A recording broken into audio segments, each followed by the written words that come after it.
మన ప్రభు అయిన యేసుక్రీస్తు వారి యొక్క అతి శ్రేష్టమైన నామంలో రేస్ ఆఫ్ గ్రేస్ అనే ఈ ఆడియో బైబిల్ని వింటున్న మీ అందరికీ మా గ్రేస్ఫుల్ పరిచర్ల తరపున శుభాభివందనాలు తెలియజేస్తున్నాము. ఈ దినం 45వ రోజు దేవుని యొక్క వాక్యాన్ని చదువుకుందాం. సంఖ్యాకాండము 16వ అధ్యాయము. లేవీకి మునిమనుమడును కహాతుకు మనుమడును ఇస్హారు కుమారుడు నగు కోరాహు, రూబేనీయులలో ఏలియాబు కుమారులైన దాతాను అబీరాములను, పేలేతు కుమారుడైన ఓనును యోచించుకొని ఇశ్రాయేలులో పేరు పొందిన సభికులను సమాజ ప్రధానులునైన 250 మందితో మోషేకు ఎదురుగా లేచి, మోషే అహరోన్లకు విరోధముగా పోగుపడి, మీతో మాకిక పనిలేదు, ఈ సర్వసమాజములోని ప్రతివాడును పరిశుద్ధుడే, యెహోవా వారి మధ్యనున్నాడు, యెహోవా సంఘము మీద మిమ్మను మీరేలా హెచ్చించుకొనుచున్నారనగా, మోషే ఆ మాట విని సాగిలపడెను. అటు తరువాత అతడు కోరాహుతోనూ వాని సమాజముతోనూ ఇట్లనెను, తనవాడు ఎవడో పరిశుద్ధుడు ఎవడో రేపు యెహోవా తెలియజేసి వానిని తన సన్నిధికి రానిచ్చును. ఆయన తాను ఏర్పరచుకొనిన వానిని తన యొద్దకు చేర్చుకొనును. ఈలాగు చేయుడి, కోరాహును అతని సమస్త సమూహమునైన మీరును ధూపార్తులను తీసుకొని వాటిలో అగ్ని ఉంచి రేపు యెహోవా సన్నిధిని వాటి మీద ధూపద్రవ్యము వేయుడి. అప్పుడు యెహోవా ఏ మనిషిని ఏర్పరచుకొనునో వాడే పరిశుద్ధుడు. లేవి కుమారులారా, మీతో నాకిక పనిలేదు. మరియు మోషే కోరాహుతో ఇట్లనెను, లేవి కుమారులారా వినుడి, తన మందిర సేవ చేయుటకు యెహోవా మిమ్మును తన యొద్దకు చేర్చుకొనుటయు, మీరు సమాజం ఎదుట నిలిచి వారు చేయవలసిన సేవ చేయునట్లు ఇశ్రాయేలీల దేవుడు ఇశ్రాయేలీల సమాజంలో నుండి మిమ్మును వేరుపరచుటయు మీకు అల్పముగా కనబడునా? ఆయన నిన్నును నీతో లేవీయులైన నీ గోత్రపు వారినందరినీ చేర్చుకొనెను గదా. అయితే మీరు యాజకత్వము కూడా కోరుచున్నారు. ఇందు నిమిత్తము నీవును నీ సమస్త సమాజమును యెహోవాకు విరోధముగా పోగైయున్నారు. అహరోను ఎవడు? అతనికి విరోధముగా మీరు సనుగునేలా అనెను. అప్పుడు మోషే ఏలియాబు కుమారులైన దాతాను అబీరాములను పిలువనంపించెను. అయితే వారు, మేము రాము, ఈ అరణ్యములో మమ్మను చంపవలనని పాలుతేనెలు ప్రవహించు దేశంలో నుండి మమ్మను తీసుకొని వచ్చుట చాలనట్టు మా మీద ప్రభుత్వము చేయుటకును నీకు అధికారము కావలెనా? అంతేకాదు, నీవు పాలుతేనెలు ప్రవహించు దేశంలోనికి మమ్మను తీసుకొని రాలేదు, పొలములు ద్రాక్ష తోటలు గల స్వాస్థ్యము మాకియ్యలేదు. ఈ మనుషుల కన్నులను ఓడదీయుదువా? మేము రాము అనిరి. అందుకు మోషే మిక్కిలి కోపించి, నీవు వారి నైవేద్యమును లక్ష్యపెట్టకుము, ఒక్క గాడిదనైనను వారి యొద్ద నేను తీసుకొనలేదు. వారిలో ఎవనికిని నేను హాని చేయలేదని యెహోవా యొద్ద మనవి చేసెను. మరియు మోషే కోరాహుతో, నీవును నీ సర్వసమూహమును అనగా నీవును వారును అహరోనును రేపు యెహోవా సన్నిధిని నిలువవలెను. మీలో ప్రతివాడును తన తన ధూపార్తిని తీసుకొని వాటి మీద ధూపద్రవ్యము వేసి ఒక్కొక్కడు తన ధూపార్తిని పట్టుకొని 250 ధూపార్తులను యెహోవా సన్నిధికి తేవలెను. నీవును అహరోనును ఒక్కొక్కడు తన ధూపార్తిని తేవలనని చెప్పెను. కాబట్టి వారిలో ప్రతివాడును తన ధూపార్తిని తీసుకొని వాటిలో అగ్ని ఉంచి వాటి మీద ధూపద్రవ్యము వేసినప్పుడు వారును మోషే అహరోనులను ప్రత్యక్షపు గుడారం యొక్క ద్వారం నద్ద నిలిచిరి.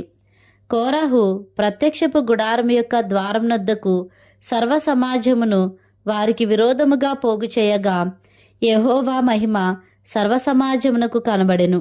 అప్పుడు యెహోవా, మీరు ఈ సమాజంలో నుండి అవతలికి వెళ్ళుడి, క్షణములో నేను వారిని కాల్చివేయుదునని మోషే అహరోనులతో చెప్పగా, వారు సాగిలపడి, సమస్త శరీరాత్మలకు దేవుడువైన దేవా, ఈ ఒక్కడు పాపము చేసినందున ఈ సమస్త సమాజం మీద నీవు కోపపడుదువా అని వేడుకొనిరి.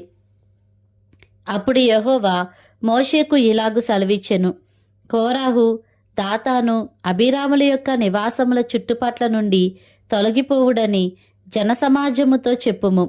అప్పుడు మోషే లేచి దాతాను అబీరాముల యొద్దకు వెళ్ళగా ఇశ్రాయేలీల పెద్దలు అతని వెంట వెళ్ళిరి. అతడు, ఈ దుష్టుల గుడారముల యొద్ద నుండి తొలగిపోవుడి, మీరు వారి పాపములన్నిటిలో పాలివారై నశింపకయుండునట్లు వారికి కలిగినదేదియు ముట్టకుడి అని ఆ సమాజముతో అనెను.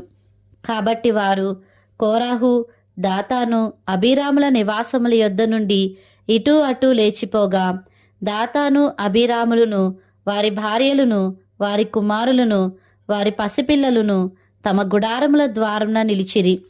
మోషే, ఈ సమస్త కార్యములను చేయుటకు యెహోవా నన్ను పంపెననియు నా అంతట నేనే వాటిని చేయలేదనియు దీని వలన మీరు తెలుసుకొందురు. మనుషులందరికీ వచ్చు మరణం వంటి మరణము వీరు పొందిన ఎడల సమస్త మనుషులకు కలుగునదే వీరికి కలిగిన ఎడలను యెహోవా నన్ను పంపలేదు. అయితే యెహోవా గొప్ప వింత పుట్టించుట వలన వారు ప్రాణములతో పాతాళంలో కూలినట్లు భూమి తన నోరు తెరిచి వారిని వారికి కలిగిన సమస్తమును మృంగివేసిన ఎడల వారు యెహోవాను అలక్ష్యము చేసిరని మీకు తెలియననెను.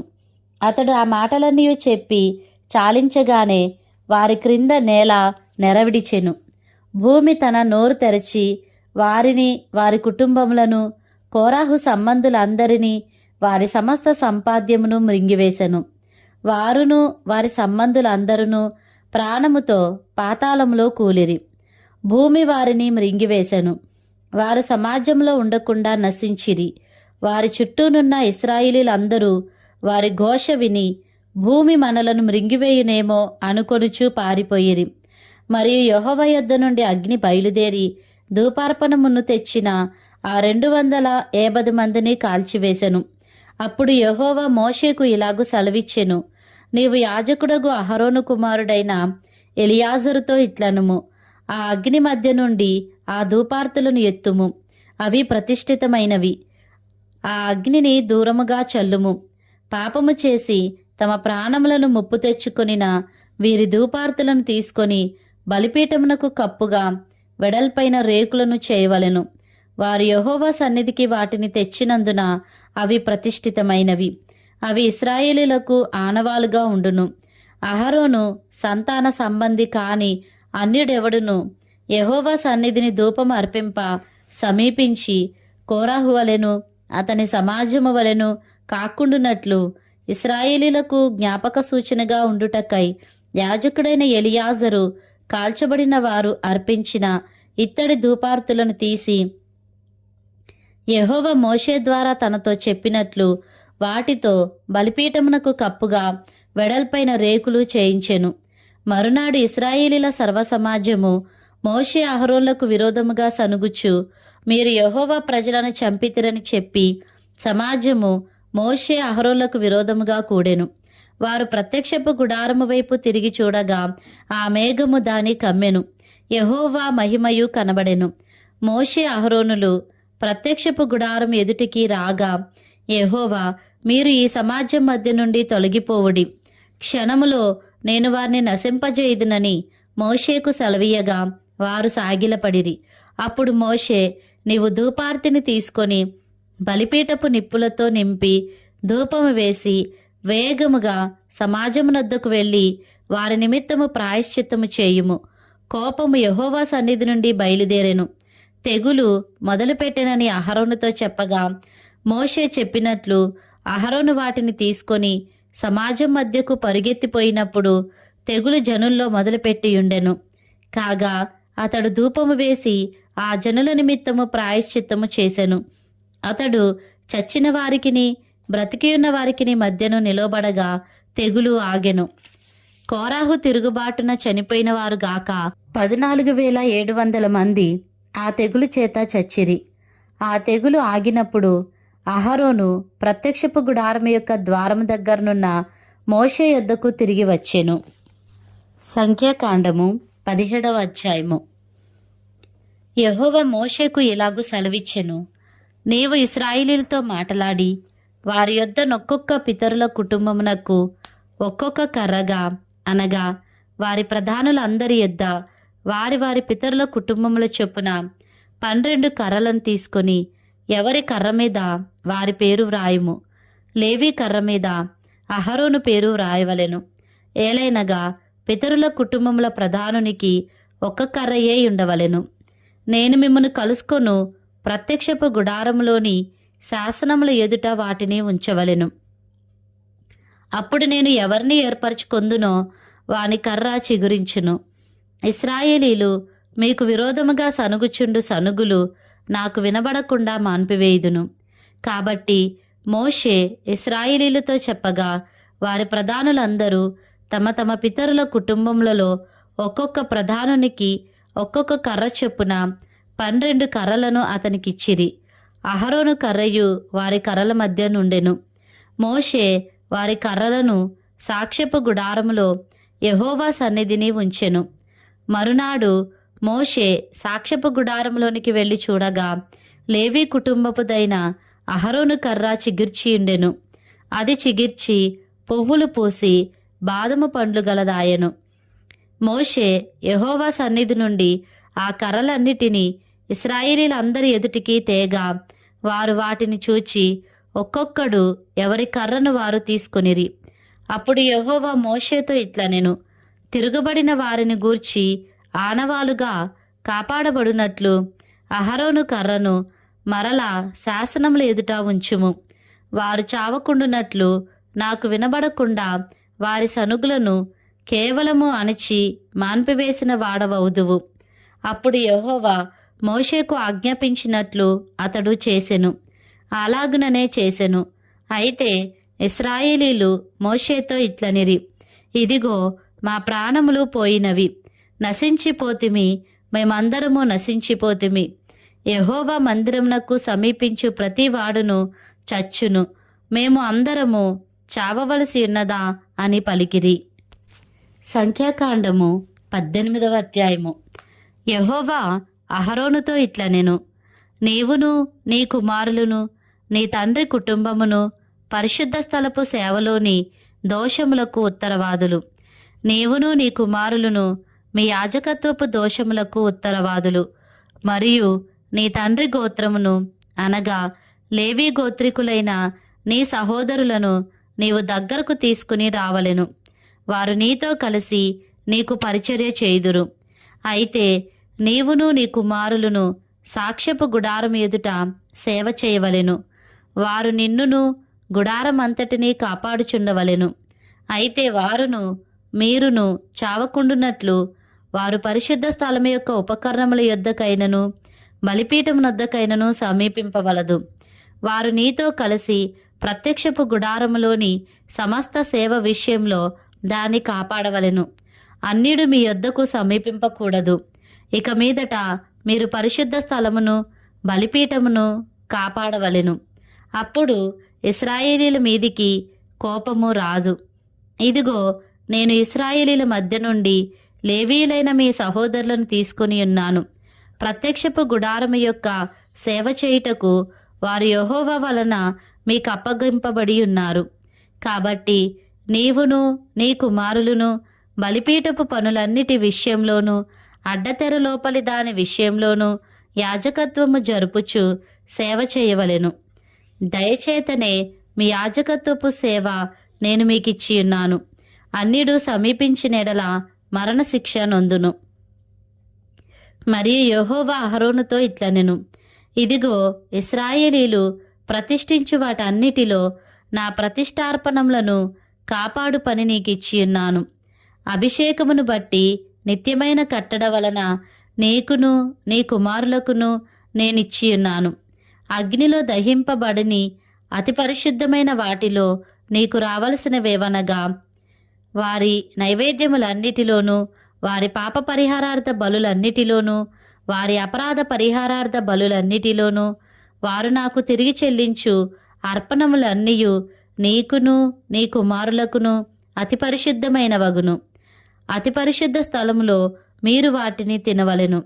ప్రతి మగవాడును దానిని తినవలెను. అది నీకు పరిశుద్ధముగా ఉండును. మరియు వారి దానములలో ప్రతిష్ఠింపబడినదియు ఇశ్రాయేలీలు అల్లాడించు అర్పణములన్నీయు నీవగును. నీకును నీ కుమారులకును నీ కుమార్తెలకును నిత్యమైన కట్టడ వలన వాటినిచ్చితిని. నీ ఇంటిలోని పవిత్రులందరూ వాటిని తినవచ్చును. వారి యెహోవాకు అర్పించు వారి ప్రథమ ఫలములను అనగా నూనెలో ప్రశస్తమైనదంతయు ద్రాక్షరస ధాన్యములలో ప్రశస్తమైనదంతయు నీకిచ్చితిని. వారు తమ దేశపు పంటలన్నిటిలో యెహోవాకు తెచ్చు ప్రథమ ఫలములు నీవి అగును. నీ ఇంటిలోని పవిత్రులందరూ వాటిని తినవచ్చును. ఇశ్రాయేలీలలో మీదు కట్టబడిన ప్రతి వస్తువు నీదగును. మనుషులలోనిదేమి జంతువులలోనిదేమి వారు యెహోవాకు అర్పించు సమస్త ప్రాణులలోని ప్రతి తొలిచూలు నీదగును.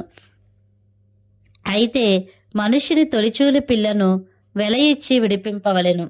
అపవిత్ర జంతువుల తొలిచూలి పిల్లను వెల ఇచ్చి విడిపింపవలెను. విడిపింపవలసిన వాటిని పుట్టిన నెలనాటికి నీవు ఏర్పరిచిన వెల చొప్పున పరిశుద్ధ మందిరము యొక్క తులపు పరిమాణమును బట్టి 5 తులముల వెండి ఇచ్చి వాటిని విడిపింపవలెను. తులము 20 చిన్నములు. అయితే ఆవు యొక్క తొలిచూలిని, గొర్రె యొక్క తొలిచూలిని, మేక యొక్క తొలిచూలిని విడిపింపకూడదు. అవి ప్రతిష్ఠితమైనవి. వాటి రక్తమును నీవు బలిపీఠం మీద ప్రోక్షించి యెహోవాకు ఇంపైన సువాసన కలుగునట్లు వాటి క్రొవ్వును దహింపవలెను. గాని వాటి మాంసము నీదగును. అల్లాడింపబడు బోరయు కుడి జబ్బయు నీదైనట్లు అదియు నీదగును. ఇశ్రాయేలీలు యెహోవాకు ప్రతిష్ఠించు పరిశుద్ధమైన ప్రతిష్టార్పణములన్నిటినీ నేను నీకును నీ కుమారులకును నీ కుమార్తెలకును నిత్యమైన కట్టడను బట్టి ఇచ్చితిని. అది నీకును నీతో పాటు నీ సంతతికిని యెహోవా సన్నిధిని నిత్యమును స్థిరమైన నిబంధన. మరియు యెహోవా అహరోనుతో ఇట్లనెను, వారి దేశములో నీకు స్వాస్థ్యము కలుగదు, వారి మధ్యను నీకు పాలు ఉండదు. ఇశ్రాయేలీల మధ్యను నీ పాలు నీ స్వాస్థ్యము నేనే. ఇదిగో లేవీయులు చేయు సేవకు అనగా ప్రత్యక్షపు గుడారం యొక్క సేవకు నేను ఇశ్రాయేలీల యొక్క దశమ భాగములన్నిటినీ వారికి స్వాస్థ్యముగా ఇచ్చితిని. ఇశ్రాయేలీలు పాపము తగిలి చావకుండునట్లు వారు ఇక మీదట ప్రత్యక్షపు గుడారమునకు రాకూడదు. అయితే లేవీయులు ప్రత్యక్షపు గుడారము యొక్క సేవ చేసి వారి సేవలోని దోషములకు తామే ఉత్తరవాదులై ఉందురు. ఇశ్రాయేలీల మధ్యను వారికి స్వాస్థ్యమేమీ ఉండదు. ఇది మీ తరతరములకు నిత్యమైన కట్టడ. అయితే ఇశ్రాయేలీలు యెహోవాకు ప్రతిష్టార్పణముగా అర్పించు దశమ భాగములను నేను లేవీయులకు స్వాస్థ్యముగా ఇచ్చితిని. అందుచేతను వారు ఇశ్రాయేలీల మధ్యను స్వాస్థ్యము సంపాదింపకూడదని వారితో చెప్పితిని. మరియు యెహోవా మోషేకు ఇలాగూ సెలవిచ్చెను, నీవు లేవీయులతో ఇట్లనుము, నేను ఇశ్రాయేలీల చేత మీకు స్వాస్థ్యముగా ఇప్పించిన దశమ భాగమును మీరు వారి యొద్ద పుచ్చుకొనున్నప్పుడు మీరు దానిలో అనగా ఆ దశమ భాగమును యెహోవాకు ప్రతిష్టార్పణముగా చెల్లింపవలెను. మీకు వచ్చు ప్రతిష్టార్పణము కళ్ళపు పంటవలెను, ద్రాక్షల తొట్టి ఫలము వలెను ఎంచవలెను. అట్లు మీరు ఇశ్రాయేలీల యొద్ద పుచ్చుకొను మీ దశమ భాగములన్నిటిలో నుండి మీరు ప్రతిష్టార్పణమును యెహోవాకు చెల్లింపవలెను. దానిలో నుండి మీరు యెహోవాకు ప్రతిష్ఠించు అర్పణమును యాజకుడైన అహరోనుకు ఇయ్యవలెను. మీకియ్యబడు వాటన్నిటిలో ప్రశస్తమైన దానిలో నుండి యెహోవాకు ప్రతిష్ఠించు ప్రతి అర్పణమును అనగా దాని ప్రతిష్ఠిత భాగమును దానిలో నుండి ప్రతిష్ఠింపవలెను.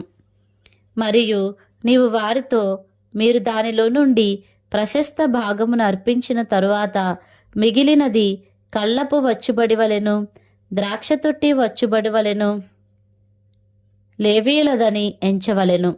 మీరును మీ కుటుంబీకులను ఏ స్థలమందైనను దానిని తినవచ్చును. ఏలైనగా ప్రత్యక్షపు గుడారములో మీరు చేయు సేవకు అది మీకు జీతము. మీరు దానిలో నుండి ప్రశస్త భాగమును అర్పించిన తరువాత దానిని బట్టి పాపశిక్షను భరింపకుందురు. మీరు చావకుండునట్లు ఇశ్రాయేలీల ప్రతిష్ఠితమైన వాటిని అపవిత్రపరచకూడదని చెప్పుము.